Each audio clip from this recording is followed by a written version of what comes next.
કેન્દ્રીય ગૃહમંત્રી અમિત શાહ સુરતની મુલાકાતે છે। આગેવાનો ઉદ્યોગપતિઓ અમિત શાહને મળ્યા। ઉદ્યોગપતિ મયુર સવાણી મથુર સવાણી અમિત શાહને મળ્યા। એઆઈને રોકવા મુલાકાત ગૃહમંત્રીને રજૂઆત કરી। એઆઈના દુરુપયોગને લઈને પ્રધાનમંત્રીને પત્ર લખ્યો હતો। એઆઈએ ગંભીર દૂષણ છે તેવું મથુર સવાણીએ કહ્યું। ગૃહમંત્રીએ કહ્યું, અમારા પ્રત્યે પ્રયત્નો ચાલુ છે તેવું મથુર સવાણીએ જણાવ્યું છે। દુરુપયોગને રોકવા વિચારણા ચાલુ છે। અમિત શાહની ગુજરાત મુલાકાતથી નેતાઓ સક્રિય થયા છે। શંકર ચૌધરીએ પણ અમિત શાહ સાથે મુલાકાત કરી।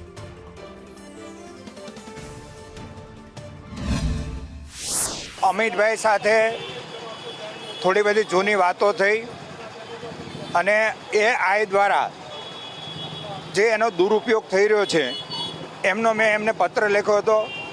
એમને પણ એને ચર્ચા કરી કે નહીં, એની ઉપર કામ કરવું જરૂરી છે અને એના માટે બધી સૂચનાઓ અપાણી છે એવી પણ એમને વાત કરી।